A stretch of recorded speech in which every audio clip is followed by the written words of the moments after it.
بسم اللہ الرحمن الرحیم۔ دروس احیاء العلوم بحمد اللہ تعالی۔ آج ہمارا درس نمبر 173 ہے۔ 172 دروس مکمل ہو چکے۔ حجت الاسلام عارف باللہ امام غزالی رحمۃ اللہ تعالی علیہ کھانا کھانے کے آداب کو ذکر کر رہے تھے، تو وہی سلسلہ آگے بڑھاتے ہیں۔ پچھلے درس کے اندر ہم نے یہ بیان کیا کہ لقمہ اگر گر جائے تو اس کو اٹھانا چاہیے، کھا لینا چاہیے، اس میں بہت بڑا ہمارے لیے ثواب ہے۔ اس کے آگے آپ ارشاد فرماتے ہیں گرم کھانے میں پھونک نہ مارے جائیں، اس سے منع کیا گیا، بلکہ گرم کھانے کو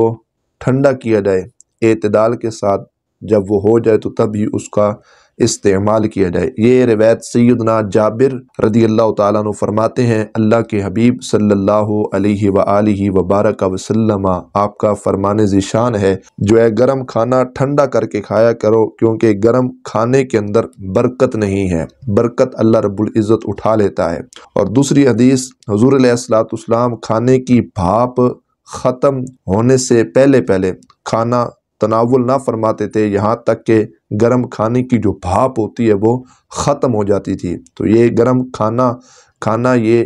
ناپسندیدہ امر ہے، حضور علیہ السلام نے اس چیز کو پسند نہیں کیا۔ اب کوئی بھی حدیث ہو، حضور علیہ السلام کا فرمان ذیشان ہو، اس کے اندر یقیناً ہمارے لیے ہزاروں حکمتیں ہوتی ہیں۔ فعل الحکیم لا یخلو عن الحکمت، حکیم کا کوئی فعل بغیر حکمت کے نہیں ہوتا، تو اس کے اندر بھی بہت زیادہ حکمتیں ہیں۔ سائنس نے بھی تحقیقات کی ہے، ڈاکٹرز نے بھی تحقیقات کی ہے، گرم کھانا کھانے سے معدے پہ اثر پڑتا ہے، خراب ہوتا ہے، چھالے نکل آتے ہیں زبان پر، تو اس وجہ سے اس سے ہماری صحت کا بھی اسی کے اندر تحفظ ہے کہ کھانے کو ٹھنڈا کر کے کھایا جائے۔ آگے فرمایا ہے امام غزالی رحمۃ اللہ تعالی علیہ نے کہ اگر کھانا کے ساتھ کھجوریں موجود ہوں تو کوشش کی جائے وہ طاق عدد کے اندر اس کا استعمال کیا جائے، 3، 5، 7، 9، جتنی جس کی ہمت و توفیق ہے، کھانے میں طاق عدد کا خیال رکھا جائے۔ یہ امر مستحب ہے، حضور علیہ السلام طاق عدد کو پسند فرماتے تھے۔ آگے فرمایا گیا ہے کہ کھانے میں پانی پینے کا جو لحاظ ہے، اس میں یہ خیال رکھا جائے کہ پانی کا استعمال کم کیا جائے، اور اگر پینا بھی ہو تو کوشش کی جائے طبی اعتبار سے یہ بات انتہائی اچھی ہے کہ کھانے سے قبل پانی کا استعمال کیا جائے، اس سے معدے کو استحکام حاصل ہوتا ہے، معدے کی صحت کا یقیناً اس کے اندر تحفظ بھی ہے۔ لقمہ وغیرہ پھنس جائے تو درمیان میں پانی پی سکتے ہیں، آخر میں بھی پی سکتے ہیں، کوئی حرج کوئی نہیں ہے، لیکن سب سے بہتر اور افضل طریقہ یہی ہے کھانے سے پہلے ہی پانی کا استعمال کیا جائے۔ پینے کے سلسلہ کے اندر ادب کا یہ تقاضا ہے کہ لوٹے یا گلاس وغیرہ کو دانے ہاتھ میں لے اور بسم اللہ الرحمن الرحیم پڑھ کر چوسنے کے انداز میں چھوٹے چھوٹے گھونٹوں سے پیے، بڑے بڑے گھونٹ سے پانی کا استعمال یہ حضور نبی پاک علیہ السلام کی سنت مبارکہ کے خلاف ہے۔ حضور علیہ السلام پانی کو چھوٹے چھوٹے گھونٹوں میں چوس کر پیا کرتے تھے، اور بڑے گھونٹ نہ بھرو، کیونکہ اس سے جگر کی جو ہے وہ بیماری پیدا ہوتی ہے۔ کھڑے ہو کر اور لیٹ کر پانی کا استعمال نہ کیا جائے، یہ حضور نبی پاک علیہ السلام کی سنت مبارکہ کے خلاف ہے۔ سنت یہی ہے کہ بیٹھ کر پانی پیا جائے، 3 سانسوں میں پیا جائے۔ اور آگے امام غزالی رحمۃ اللہ تعالی علیہ آپ نے ارشاد فرمایا، حضور علیہ السلام نے جو کھڑے ہو کر پانی پیا تو یہ شاید عذر کی وجہ سے تھا، شاید کا لفظ استعمال کیا کہ کوئی عذر ہوگا، حضور علیہ السلام نے پانی کھڑے ہو کر استعمال کیا، پیا اس کو، لیکن سنت یہی ہے کہ پانی کو بیٹھ کر ہی پیا جائے۔ امام غزالی علیہ رحمہ آپ ارشاد فرماتے ہیں پانی پینے سے قبل جو ہے اس برتن کو دیکھ لیا جائے، دیکھ کر پانی پینا یہ بھی سنت ہے اللہ کے حبیب علیہ السلام کی، تاکہ برتن میں کوئی موذی چیز نہ ہو جو ہمیں تکلیف دے سکے،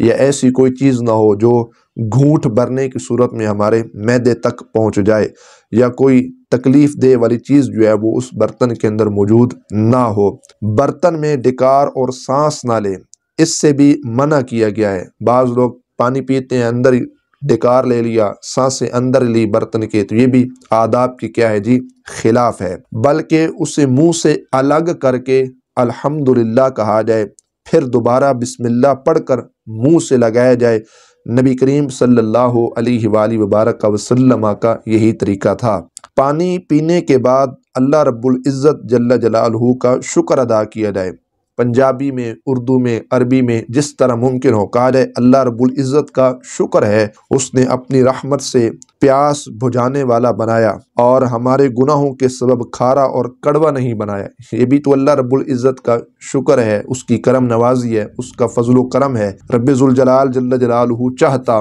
تو جو لوگ ثواب کمانے والے ہیں، جو لوگ عبادت ریاضت نماز پڑھنے والے ہیں، اللہ ان کو میٹھا پانی عطا کرتا۔ جو نمازیں نہیں پڑھتے، جو گناہ کرتے ہیں، ان کا وہ پانی جو پینے کے لحاظ سے ہے وہ کڑوا ہو جاتا، وہ کھارا ہو جاتا، اس کے اندر جو ہے نا وہ مٹھاس باقی نہ رہتی۔ تو یہ رب ذوالجلال جل جلالہ کا کرم بالائے کرم بھی ہے نا۔ نمازی پانی پیے تب بھی میٹھا ہے، کسی گناہگار کو دیے جائے تب بھی میٹھا ہے۔ وہ جامع شیریں بنایا جائے، جو مٹھاس اس کے اندر ہوگی ایک نمازی کے لیے، ایک گناہگار کے اگر حوالے وہ پانی پیے جائے اس کے لیے بھی اس کے اندر وہی مٹھاس ہوگی، وہی چاشنی ہوگی، وہ لطف پانی دے گا۔ تو اس پر بھی ہمیں اللہ تبارک و تعالیٰ کا شکر ادا کرنا چاہیے۔ یہ قانون قدرت اگر ہوتا کہ ثواب کمانے والوں کے لیے میٹھا پانی، گناہگاروں کے لیے کڑوا ہے، آج سارے لوگ سیدھے ہو جاتے، سارے نمازی پرہیزگار بن جاتے، سارے لوگ نوافل ادا کرنے والے، رب کو راضی کرنے والے بن جاتے، کیونکہ اپنے پیٹ کا معاملہ ہوتا۔ تو لہٰذا ایسا نہیں ہے، یہ بھی اللہ رب العزت کا کرم ہے۔ اس لیے فرمایا گیا ثم لتسألن یومئذ عن النعیم، قیامت کے دن اللہ تبارک و تعالیٰ نعمتوں کے بارے میں سوال کرے گا۔ ان نعمتوں میں ایک جو تفسیر ہے وہ اس حوالے سے کی گئی ہے کہ جو ٹھنڈے پانی کا ہم استعمال کرتے ہیں، یہ بھی اللہ تبارک و تعالیٰ جل جلالہ کی طرف سے بہت بڑی نعمت ہے۔ اس نعمت کا بھی قیامت کے دن ہم سے سوال ہوگا۔ تو لہٰذا ٹھنڈا پانی گرمیوں میں استعمال کر کے اس پر بھی ہمیں اللہ رب العزت کی بارگاہ میں اظہار تشکر کرنا ہوگا، اس کی بارگاہ میں شکر کے کلمات کہنے ہوں گے۔ لَإِن شَكَرْتُمْ لَأَزِيدَنَّكُمْ، اگر تم میرا شکر ادا کرو میں اور زیادہ تمہیں عطا کروں گا۔ پھر یہ ہے نبی کریم علیہ السلام نے دودھ جو ہے نا وہ نوش فرمایا۔ حضرت سیدنا ابو بکر صدیق رضی اللہ تعالیٰ عنہ آپ کے بائیں جانب بیٹھے تھے، اور یہ طریقہ کار ہے اللہ کے حبیب علیہ السلام کا، مجلس کے اندر جو شخص حضور علیہ السلام کے دائیں جانب ہوتا، حضور علیہ السلام پہلے ابتدا دائیں جانب سے فرماتے تھے، پھر پھیر کر وہ بائیں جانب جو ہے وہ چیزوں کو تقسیم کیا کرتے تھے۔ حضرت ابوبکر صدیق کتنی بڑی شان والے صحابی رسول بھی ہیں، افضل البشر بعد از انبیاء کا رتبہ اور مقام پانے والی شخصیت بھی ہیں، لیکن بائیں جانب حضور علیہ السلام کے ایک عرابی اور دیہاتی ہے، دائیں جانب سیدنا صدیق اکبر ہیں جو افضل البشر بعد از انبیاء ہیں، جو خلیفۃ الرسول ہیں، جن کو حضور علیہ السلام نے دنیا کے اندر جنت کی بشارت دے دی ہے، وہ دائیں طرف ہیں، اور بائیں جانب ایک دیہاتی آدمی بیٹھا ہے۔ تو حضور علیہ السلام کی بارگاہ کے اندر جب وہ دودھ جو ہے وہ پیش کیا گیا تو اللہ کے حبیب صلی اللہ علیہ وآلہ وبارک وسلم نے کیا کیا، دیہاتی کو وہ دے دیا۔ اب حضرت سیدنا فاروق اعظم رضی اللہ تعالیٰ عنہ ایک مجلس میں، اسی مجلس میں ایک کنارے پہ تشریف فرماتے، انہوں نے عرض کیا حضرت ابوبکر صدیق کو دے دیجئے، اے اللہ کے حبیب حضرت ابوبکر صدیق کو دے دیجئے، لیکن آپ نے دیہاتی کو دیا، اور آپ نے فرمایا پہلے دائیں طرف والے کا حق ہے۔ تو اس بات کا بھی خیال رکھنا چاہیے، مجلس کے اندر یا دسترخوان پر اگر فیملی ممبرز میں سے جو حضرات بیٹھے ہوں یا مہمان ان کے پاس ہم بیٹھے ہوں، صاحب خانہ اگر درمیان کے اندر موجود ہے، یا کوئی بھی شخص ہے جس کے سامنے ساز و سماع کھانے پینے کی وہ چیزیں اشیاء رکھی جاتی ہیں، اگر وہ اٹھا کر کسی کو کوئی شے دینا چاہے، وہ سالن ہو، وہ پانی ہو، وہ چائے ہو، وہ جو بھی فروٹ ہو، تو ابتدا کہاں سے کرے؟ دائیں جانب سے، جو بھی ہو اس کو دیا جائے۔ اور ایک روایت میں حضور علیہ السلام جب کوئی چیز تقسیم فرماتی تو ابتدا کرتے بچوں سے۔ حضور علیہ السلام کی بارگاہ میں مجلس میں جو بچے ہوتے، حضور علیہ السلام بچوں کو دے کر بچوں سے ابتدا فرمایا کرتے تھے۔ پھر فرمایا گیا پانی وغیرہ 3 سانسوں میں پیے، آخر میں الحمدللہ کہے، بسم اللہ کہے، پھر جو ہے نا پہلے سانس کے آخر میں الحمدللہ کہے، اور